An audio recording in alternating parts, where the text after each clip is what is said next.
السلام علیکم ورحمۃ اللہ وبرکاتہ۔ کیسے ہیں آپ سب؟ الحمدللہ، آج ہم سب سیرت النبی صلی اللہ علیہ وسلم کے بارے میں جانیں گے۔ تو چلیں آئیں شروع کرتے ہیں۔ نحمدہ ونصلی علی رسولہ الکریم، اما بعد فاعوذ باللہ من الشیطان الرجیم، بسم اللہ الرحمن الرحیم، رب اشرح لی صدری ویسر لی امری واحلل عقدۃ من لسانی یفقہوا قولی۔ اللہ سبحانہ و تعالیٰ نے نبی کریم صلی اللہ علیہ وسلم کو تمام انسانوں کے لیے رحمت بنا کر بھیجا ہے۔ آپ رحمت للعالمین ہیں، آپ خاتم النبیین ہیں، یعنی آپ آخری نبی ہیں اور آپ کے بعد اب کوئی نبی نہیں آئے گا۔ ہمارے پیارے نبی حضرت محمد مصطفیٰ صلی اللہ علیہ وسلم مکہ کے مشہور شہر میں پیدا ہوئے۔ آپ کے والد کا نام عبداللہ اور والدہ کا نام آمنہ تھا۔ آپ کا قبیلہ بنو ہاشم تھا۔ جب آپ صلی اللہ علیہ وسلم 6 سال کے تھے تو والدہ کا انتقال ہو گیا۔ اس کے بعد آپ صلی اللہ علیہ وسلم کے دادا حضرت عبد المطلب نے آپ کی پرورش کی۔ جب آپ صلی اللہ علیہ وسلم 8 سال کے ہوئے تو آپ کے دادا بھی وفات پا گئے۔ دادا کی وفات کے بعد آپ صلی اللہ علیہ وسلم کی پرورش ان کے چچا ابو طالب نے کی۔ 25 سال کی عمر میں آپ صلی اللہ علیہ وسلم کا نکاح حضرت خدیجہ رضی اللہ تعالی عنہا سے ہوا۔ آپ صلی اللہ علیہ وسلم کی زندگی ہمارے لیے بہترین نمونہ ہے۔ آپ صلی اللہ علیہ وسلم ہمیشہ سچ بولتے تھے، جھوٹ سے نفرت کرتے تھے، محنت اور دیانتداری سے کام کرتے تھے۔ لوگ آپ کو صادق اور امین کہتے تھے۔ آپ انتہائی بلند مقام پر فائز ہونے کے باوجود سب نقائص سے پاک تھے۔ آپ صلی اللہ علیہ وسلم مساکین کی مدد کرتے، یتیموں بیواؤں کی غمخواری کرتے، پریشان حالوں کی دلجوئی کرتے اور اپنے غلاموں سے بے حد شفقت سے پیش آتے تھے۔ آپ صلی اللہ علیہ وسلم بیماروں کی عیادت فرماتے تھے، بچوں سے بے حد پیار کرتے تھے، ہمسایوں، دوستوں، عزیز و اقارب، کمزوروں، ماتحتوں کے ساتھ اچھا سلوک کرتے تھے۔ آپ صلی اللہ علیہ وسلم کسی کی بھی عیب جوئی، طعنہ زنی، غیبت نہیں کرتے تھے۔ اللہ تعالیٰ ہمارے اندر بھی یہ ساری عادتیں ڈال دیں۔ کسی کی اندرونی باتوں کی ٹوہ میں نہیں رہتے تھے۔ آپ کی ذات میں ہر اچھی صفت اعلیٰ درجے پر پائی جاتی تھی۔ نبی کریم صلی اللہ علیہ وسلم کو شرک اور بت پرستی سے سخت نفرت تھی۔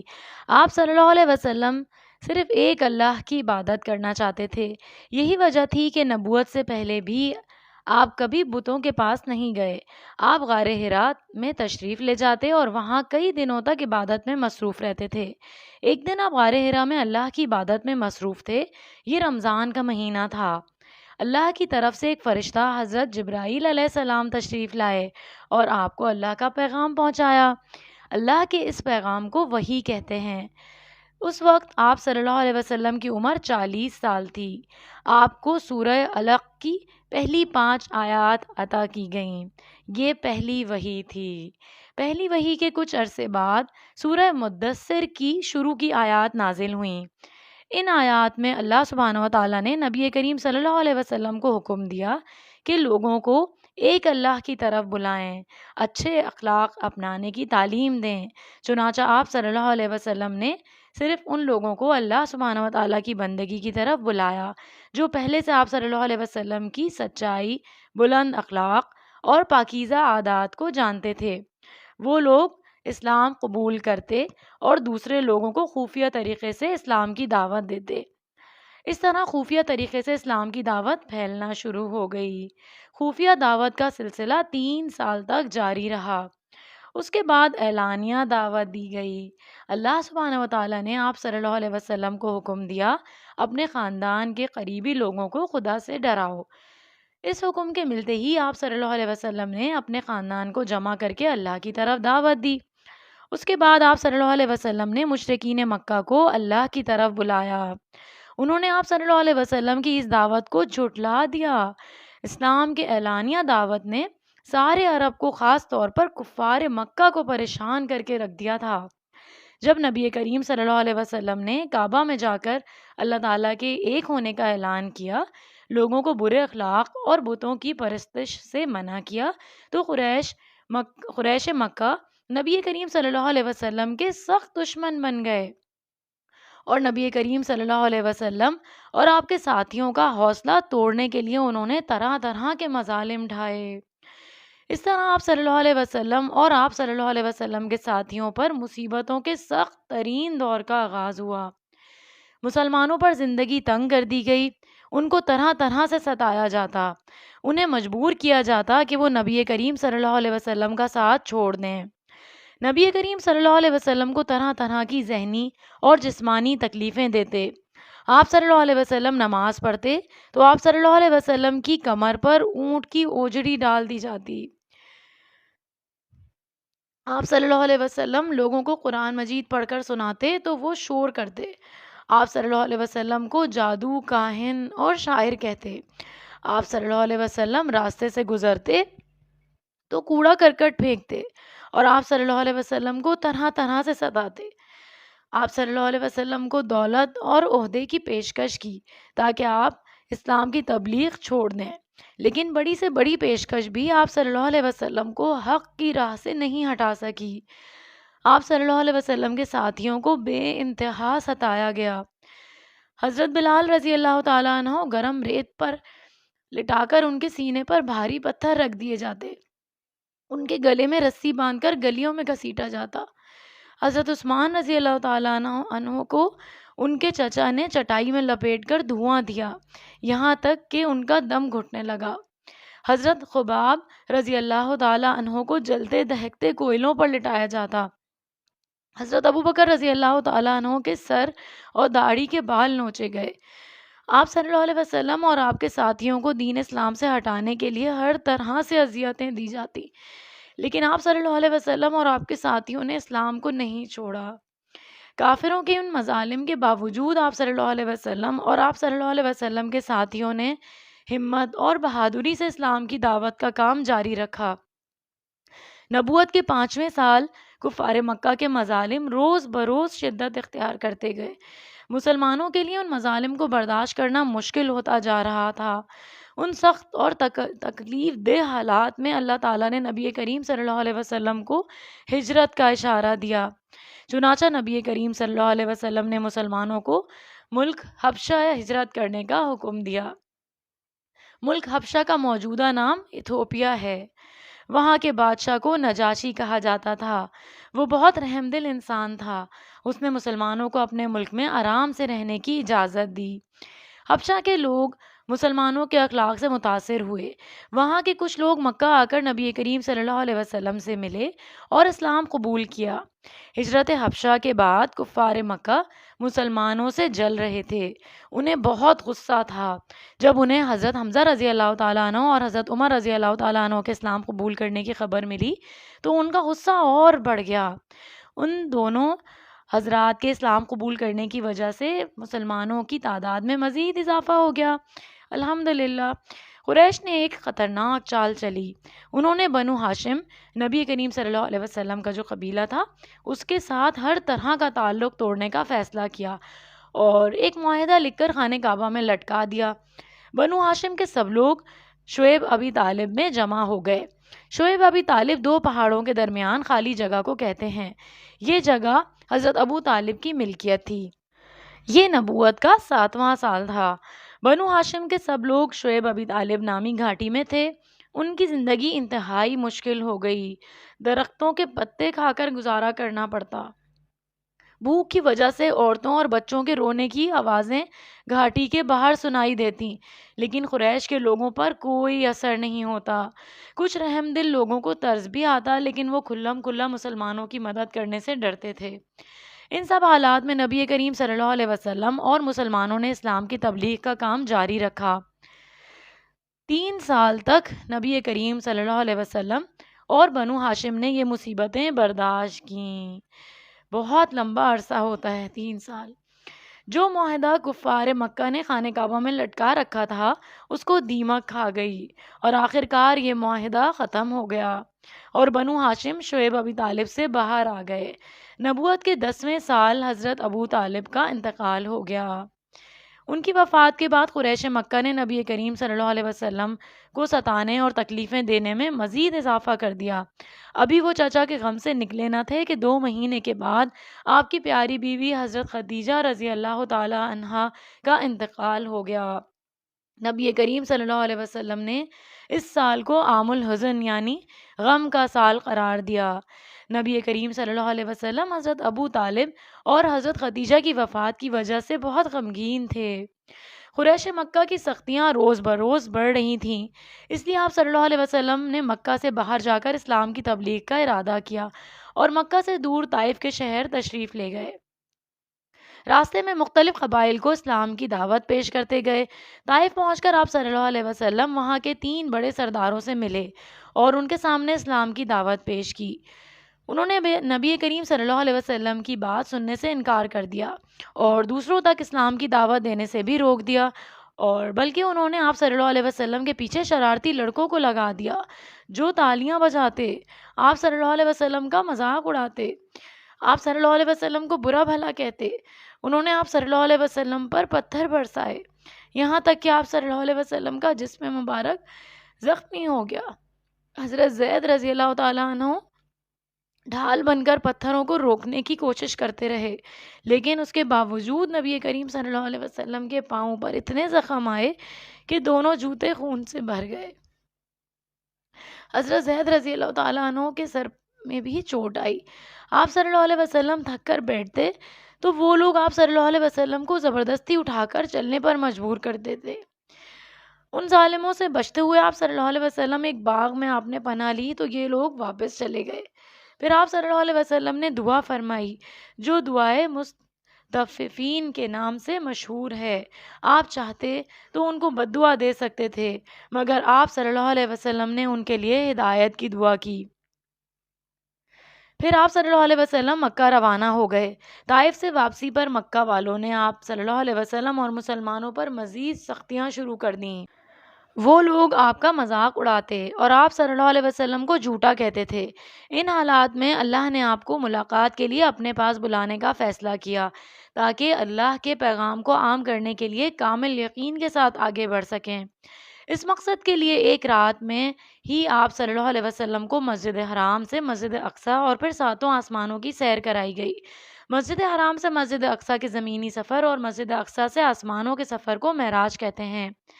جبرائیل علیہ السلام کے ساتھ آپ صلی اللہ علیہ وسلم بیت المقدس پہنچے، وہاں تمام انبیاء موجود تھے۔ آپ صلی اللہ علیہ وسلم نے ان کی امامت کرائی۔ اس کے بعد آپ صلی اللہ علیہ وسلم کو 7 آسمانوں پر لے جایا گیا، جہاں آپ صلی اللہ علیہ وسلم نے انبیاء علیہ السلام سے ملاقات کی۔ اس ملاقات کے بعد آپ صلی اللہ علیہ وسلم کو سدرۃ المنتہا لے جایا گیا۔ یہاں اللہ نے آپ صلی اللہ علیہ وسلم سے بات چیت فرمائی۔ آپ صلی اللہ علیہ وسلم کو 5 نمازوں کا تحفہ دیا گیا۔ آپ صلی اللہ علیہ وسلم کو جنت اور جہنم بھی دکھائی گئی۔ پھر واپس بیت المقدس تشریف لائے۔ اس کے بعد اس جگہ تشریف لے گئے جہاں سے آپ روانہ ہوئے تھے۔ صبح یہ بات آپ صلی اللہ علیہ وسلم نے کفار کو بتائی تو انہوں نے آپ صلی اللہ علیہ وسلم کو جھٹلایا اور آپ صلی اللہ علیہ وسلم کا مذاق اڑایا، لیکن حضرت ابو بکر صدیق رضی اللہ تعالیٰ عنہ نے یہ سارا واقعہ سن کر کہا یہ سب سچ ہے۔ اسی موقع پر نبی کریم صلی اللہ علیہ وسلم نے حضرت ابو بکر صدیق رضی اللہ تعالیٰ عنہ کو صدیق کا لقب دیا۔ کفار جو بیت المقدس کے سفر کر چکے تھے انہوں نے نبی کریم صلی اللہ علیہ وسلم سے بیت المقدس کے بارے میں کچھ نشانیاں پوچھیں۔ آپ صلی اللہ علیہ وسلم نے ان کے ہر سوال کا ٹھیک جواب دیا۔ وہ آپ صلی اللہ علیہ وسلم کی بات سن کر حیران رہ گئے۔ وہ جانتے تھے کہ آپ صلی اللہ علیہ وسلم کبھی بیت المقدس نہیں گئے، لیکن پھر بھی وہ کافر ایمان نہیں لائے۔ یعنی ان کو یہ جان لینا چاہیے تھا کہ آپ خود سے تو بیت المقدس نہیں گئے، لیکن اللہ تعالیٰ نے آپ کو راتوں رات اس کا سفر کروا دیا تھا۔ تو آپ صلی اللہ علیہ وسلم تو سچے تھے اور صادق اور امین تھے، تو جو لوگ خود سچے تھے وہ فوراً آپ صلی اللہ علیہ وسلم کے اوپر ایمان لائے، اور جو کفار مکہ تھے انہوں نے آپ صلی اللہ علیہ وسلم کو جھٹلا دیا۔ نبی کریم صلی اللہ علیہ وسلم 10 سال تک اہل مکہ کو اسلام کی طرف بلاتے رہے۔ مکہ کے بہت کم لوگوں نے اسلام قبول کیا۔ نبوت کے 11ویں اور 12ویں سال مدینے سے آنے والے لوگوں نے اسلام قبول کر لیا، اور پھر واپس ان لوگوں نے مدینہ جا کر اسلام کی تبلیغ شروع کر دی۔ نبوت کے 13ویں سال مدینہ کے لوگوں نے آپ صلی اللہ علیہ وسلم کو مدینہ آنے کی دعوت دی۔ کفار مکہ نے جب یہ دیکھا کہ مسلمانوں کو مدینہ میں ایک نیا مرکز مل گیا اور مسلمان وہاں جا کر طاقت پکڑ رہے ہیں، تو قریش کے سرداروں نے آپ صلی اللہ علیہ وسلم کو قتل کرنے کا منصوبہ بنایا۔ نعوذ باللہ۔ اللہ نے حضرت جبرائیل علیہ السلام کے ذریعے آپ صلی اللہ علیہ وسلم کو اس چال سے آگاہ کر دیا اور آپ صلی اللہ علیہ وسلم کو مدینہ ہجرت کرنے کی اجازت دے دی۔ رات ہوئی، قریش نے جو منصوبہ یعنی پلان بنایا تھا اس کے مطابق نبی کریم صلی اللہ علیہ وسلم کے گھر کا محاصرہ کر لیا۔ نبی کریم صلی اللہ علیہ وسلم نے حضرت علی سے کہا، تم میری چادر اوڑھ کر میرے بستر پر لیٹ جاؤ اور ڈرو مت، تمہیں کوئی نقصان نہیں پہنچے گا۔ صبح لوگوں کی امانتیں لوٹا کر مدینہ چلے آنا۔ نبی کریم صلی اللہ علیہ وسلم نے اپنی مٹھی میں مٹی لی اور محاصرہ کرنے والوں کی طرف پھینکی۔ محاصرہ کرنے والوں کو کچھ دکھائی نہیں دیا اور آپ صلی اللہ علیہ وسلم ان کے درمیان سے نکل گئے اور حضرت ابو بکر صدیق رضی اللہ تعالیٰ عنہ کو ساتھ لے کر غار ثور پہنچے اور غار میں چھپ گئے۔ صبح ہوئی تو کافروں نے نبی کریم صلی اللہ علیہ وسلم کے بستر پر حضرت علی رضی اللہ تعالیٰ عنہ کو پایا۔ اب قریش مکہ شدید غصے میں آ گئے اور اعلان کیا، جو شخص نبی کریم صلی اللہ علیہ وسلم اور ان کے ساتھی کو گرفتار کر کے لائے گا اسے بہت بڑا انعام دیا جائے گا۔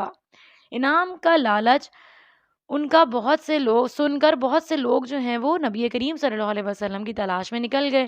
کچھ لوگ غار ثور پہنچ بھی گئے لیکن وہ نبی کریم صلی اللہ علیہ وسلم کو نہیں دیکھ سکے۔ 3 دن بعد نبی کریم صلی اللہ علیہ وسلم مدینہ روانہ ہوئے۔ راستے میں ایک گھڑ سوار نے ان کا پیچھا کیا تو اس کا گھوڑا زمین میں دھس گیا۔ 12 یا 14 دن بعد مدینہ پہنچے۔ وہاں کے لوگوں نے آپ صلی اللہ علیہ وسلم کا پرجوش استقبال کیا۔ مدینہ میں آپ صلی اللہ علیہ وسلم نے مسجد نبوی کی تعمیر کا ارادہ فرمایا۔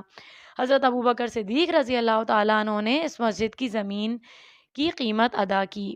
حضرت بلال رضی اللہ تعالیٰ عنہ کو مسجد نبوی کا مؤذن مقرر کیا گیا۔ ہجرت کے بعد بھی کفار نے آپ صلی اللہ علیہ وسلم کا پیچھا نہیں چھوڑا۔ آپ صلی اللہ علیہ وسلم کو جنگ بدر، جنگ احد اور جنگ خندق میں ان کے مقابلے پر نکلنا پڑا۔ نبی کریم صلی اللہ علیہ وسلم کو مکہ چھوڑے ہوئے 8 سال ہو چکے تھے۔ آپ صلی اللہ علیہ وسلم مکہ فتح کرنے کا ارادہ فرماتے ہیں اور 10,000 کا لشکر لے کر مکہ پر چڑھائی کرتے ہیں۔ اہل مکہ کے لیے اس عظیم اسلامی لشکر کا مقابلہ ممکن نہیں تھا۔ بالآخر مکہ فتح ہو گیا۔ ایک بڑا مجمع آپ صلی اللہ علیہ وسلم کی بات سننے کے لیے جمع ہے۔ اس مجمع میں وہ لوگ بھی تھے جنہوں نے اسلام کو مٹانے کے لیے کوئی کسر نہیں چھوڑی تھی۔ وہ بھی تھے جنہوں نے آپ کے راستے میں کانٹے بچھائے۔ وہ بھی تھے جو آپ صلی اللہ علیہ وسلم کو جان سے مار دینے کے لیے تیار ہو گئے تھے، اور وہ بھی تھے جنہوں نے آپ صلی اللہ علیہ وسلم کے ساتھیوں کو تپتی ہوئی ریت پر لٹا کر ان کے سینوں کو آگ سے داغا تھا۔ آپ صلی اللہ علیہ وسلم ان کی طرف آپ نے دیکھا اور کہا، آج تم پر کوئی گرفت نہیں، یعنی تم سب کو معاف کر دیا گیا ہے۔ نبی کریم صلی اللہ علیہ وسلم کی زندگی کے معاملات۔ آپ صلی اللہ علیہ وسلم کی گھریلو زندگی عام انسان جیسی تھی۔ آپ گھر کے کام میں دلچسپی لیتے تھے، جب ضرورت ہوتی تو خود بھی کام کر لیتے اور جوتوں کی مرمت کر لیتے، جانوروں کو چارہ ڈالتے، گھر کی صفائی کا خیال رکھتے، ذاتی صفائی ستھرائی کا بھی خیال رکھتے تھے، خصوصاً منہ کی صفائی کا۔ بعض اوقات اکیلے ہی بازار سے سودا سلف لے آتے۔ آپ کا لباس سادہ مگر نہایت صاف ستھرا ہوتا تھا۔ جس بستر پر آپ آرام فرماتے اس میں کھجور کی چھال یا پتے بھرے ہوتے۔ بعض اوقات آپ صلی اللہ علیہ وسلم خالی بورے اور چٹائی پر بھی آرام فرما لیتے تھے۔ کبھی بستر کے بغیر چارپائی پر لیٹ جاتے۔ آپ بہت ٹھہر ٹھہر کر گفتگو فرماتے تھے کہ ایک ایک فقرہ الگ الگ ہوتا تھا، جو بھی سنتا تھا سمجھ جاتا تھا، اگر کوئی الفاظ گننا چاہتا تو گن سکتا تھا۔ بے مقصد اور فضول بات چیت کو ناپسند فرماتے تھے۔ آپ کا معمول تھا کہ راستے میں ملنے والے لوگوں کو سلام کہتے اور سلام کرنے میں پہل کرتے۔ ہمیں بھی یہ ساری عادتیں اپنانی ہیں۔ گھر میں داخل ہوتے وقت اور باہر نکلتے وقت سلام کرتے تھے۔ آپ کی چال باوقار اور پرسکون ہوتی۔ چلتے ہوئے پیچھے مڑ کر نہیں دیکھتے تھے۔ آپ نماز اپنے وقت پڑھتے تھے۔ عشاء سے پہلے سونا پسند نہیں کرتے تھے۔ آپ صلی اللہ علیہ وسلم دائیں ہاتھ سے کھانا کھاتے تھے، کسی کھانے میں عیب نہیں نکالتے تھے۔ پانی دائیں ہاتھ سے 3 سانس میں پیتے تھے، دائیں کروٹ سے لیٹتے دعا پڑھ کر سوتے تھے، جمائی کے وقت اپنا ہاتھ منہ کے آگے کرتے تھے، جمائی کو روک لیتے۔ آپ صلی اللہ علیہ وسلم کو خوشبو بہت پسند تھی، اس لیے خوشبو کا تحفہ کبھی رد نہیں کرتے تھے، مہمانوں کی خاطرداری خوب کرتے تھے۔ آپ نے کبھی کسی کے سر پر سے ہاتھ نہیں اٹھایا، نہ ہی کسی کی توہین کی، نہ ہی کبھی کسی کی دل شکنی کی۔ جانوروں پر خاص رحمت اور شفقت فرماتے تھے۔ تمام مخلوقات کے ساتھ آپ صلی اللہ علیہ وسلم کا معاملہ مثالی تھا۔ آپ صلی اللہ علیہ وسلم کی زندگی کے کچھ واقعات۔ نبی کریم صلی اللہ علیہ وسلم نے لوگوں کو دوسروں کے ناگوار باتیں برداشت کرنے اور ان کے ساتھ حسن سلوک کا عملی نمونہ پیش کیا۔ ایک دفعہ آپ صلی اللہ علیہ وسلم آپ صلی اللہ علیہ وسلم سے ایک بدو نے زبان درازی کی۔ حاضرین میں سے بعض صحابہ کرام غصے میں آ گئے۔ نبی کریم صلی اللہ علیہ وسلم نے فرمایا اسے کچھ نہ کہو۔ آپ صلی اللہ علیہ وسلم نے اس سے نرمی کا سلوک کیا، اس کے ساتھ عزت اور احترام سے پیش آئے۔ نبی کریم صلی اللہ علیہ وسلم کی زندگی صبر و تحمل کا نمونہ تھی۔ آپ صلی اللہ علیہ وسلم نے قریش کو بتوں کی پوجا کرنے سے منع کیا اور انہیں اللہ کی عبادت کی طرف بلایا، تو وہ نبی کریم صلی اللہ علیہ وسلم کی جان کے دشمن ہو گئے۔ ابو لہب کی بیوی آپ صلی اللہ علیہ وسلم کو گالیاں دیتی، آپ صلی اللہ علیہ وسلم کے گھر کے سامنے کچرا ڈالتی، لیکن آپ صلی اللہ علیہ وسلم جواب میں کبھی اسے برا بھلا نہیں کہتے تھے، کبھی گالی نہیں دیتے تھے، کبھی آپ نے کسی کو تکلیف نہیں پہنچائی۔ ایک سفر کے دوران ایک صحابی نے چڑیا کے بچے کو پکڑ لیا۔ جب چڑیا شور مچانے لگی تو انہیں بچے واپس گھونسلے میں رکھنے کا حکم دے دیا۔ اسی طرح کے بے شمار واقعات پائے جاتے ہیں۔ اگر ہم چاہتے ہیں کہ ہم بامقصد انسان بنیں تو اپنا طرز عمل، رہن سہن، اطوار، معاملات اللہ کے رسول صلی اللہ علیہ وسلم کے طریقے کے مطابق کرنے ہوں گے ہمیں۔ اللہ سبحانہ و تعالی ہمیں سیرت رسول صلی اللہ علیہ وسلم پر چلنے والا بنا دے اور سنت رسول صلی اللہ علیہ وسلم کی محبت ہمارے دلوں میں پیوست کر دے، ہمارے دلوں میں ڈال دے اور ہمارے لیے اس پر عمل کرنا آسان بنا دے۔ آمین یا رب العالمین۔ سبحانک اللہم و بحمدک، اشہد ان لا الہ الا انت، استغفرک و اتوب الیک۔ السلام علیکم ورحمۃ اللہ وبرکاتہ۔